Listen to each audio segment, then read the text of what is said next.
Hello and welcome to the final video, the dominance of laissez-faire. We will be able to describe exactly what it is, how it dominated American policy, and whether at the end of this period America really was a finished nation. So what is laissez-faire? Laissez-faire in French means to leave alone, and the result of this policy from 1865 to 1890 is there's free competition in the market. It means that there is very little regulation and capitalism can really expand. The economy is based on individual enterprise and rugged individualism, and these two things are typified by the westward expansion into the frontier.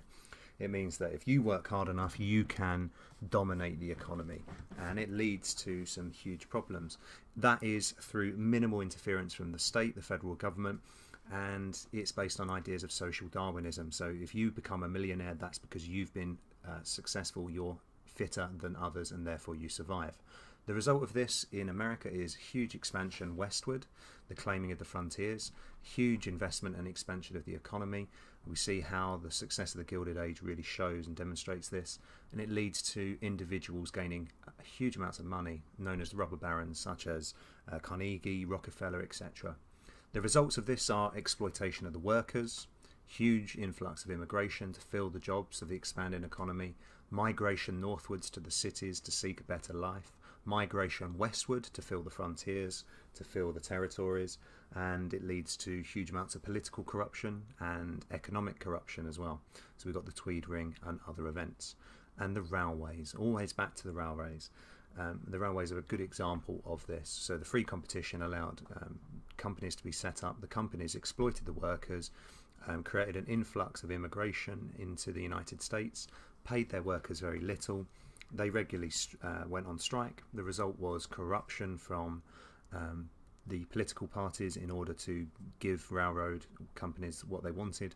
Economic corruption, the railroads would exploit and would be corrupt in their actions. Now the consequences were some small and medium-sized firms did do well in this competitive market. Textiles is a good example of this. More often than not though, large enterprises, monopolies, cartels, trusts, etc. And we see this with Carnegie, Rockefeller, Vanderbilt. All of these are good examples of dominance of large enterprise. In 1877, we've got the first unrest in this period. So we've got the Baltimore and Ohio Railroad announced their fourth pay cut in 4 years. And as you can imagine, the workers were incensed. They went on strike. Now, the result was actually that hundreds and thousands of workers across the country in all different industries went on strike as well in solidarity. In Pittsburgh, for example, there were 5,000 workers went on strike. They fought about 650 federal troops. It resulted in 25 deaths. Locomotives, trucks,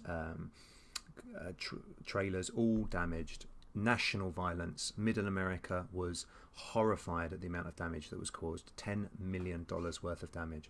And the results are we've got growth in the Granger movement and the Knights of Labour. Huge protest against dominance of big business, and there was a demand for regulation across the country. Laissez-faire, leaving things alone, and the results of that were going to be tested, and it was going to lead to the progressive movement, which we'll be talking about in next topic. So the Granger movement. Granger meaning Grange farms. By the mid-1870s, it grew to more than 800,000 members. They wanted to end monopolies of the railroads and the railroads' grain transport. So there was corruption in the railroads. They were charging whatever they felt like to different farmers, small, large and medium enterprises, to transport the grain from their farms to the towns and the cities that were selling it. Knights of Labour in 1869. By 1886, 20% of all workers were affiliated to the Knights of Labour, over 800,000 members. They wanted better life for working men in the cities. They demanded the 8-hour day. They were less successful, even though they did start to become politicised. And we've got the American Federation of Labour in 1886. Now, by the end of the period, 1890, they're still quite a small sort of trade union, but they are growing in scope and power. And they highlight just how laissez-faire was coming to an end in this period. So this is all predominantly northern consequences. The North was opposing laissez-faire as it was the place that was suffering the most from it. The towns and the cities had started to become slums. There was growing unemployment and cultural disparity between migrants and nativists. Progressivism in this period started to grow with examples such as Henry Carter Adams, who criticised laissez-faire in 1887, and it started to push reluctant politicians. By 1880s, there were 27 states that were passing laws curbing the powers of cartels and trusts. They were unsuccessful, of course, but they were starting.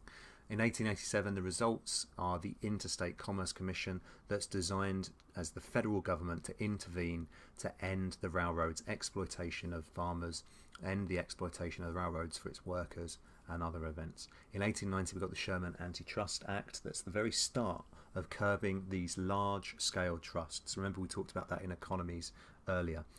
Again, the Sherman Act is less than successful, but it's a start, and that's what's important. Now, the Turner Thesis, at the end of the frontier, the Turner Thesis is written in 1893, and it says that American democracy was so reliant on the moving frontier that when it was over, it may well cause the end of American growth. We know that that was not correct, but it was the start. Laissez-faire, free enterprise, self-help, rugged individualism drove this westward expansion, and that was the heart of American ideals, and it claimed that this was a new world, an American phenomenon. Now, most migration was actually not to the west but north to cities, so the Turner Thesis can be criticised for that. It's a very nativist, a very racist, a very misogynistic approach to say that white man drove this forward. And of course there's other factors for the huge significant gains in the Reconstruction and Gilded Age period. So you've got new technology, you've got the railroads, the individuals, etc. as other factors in this.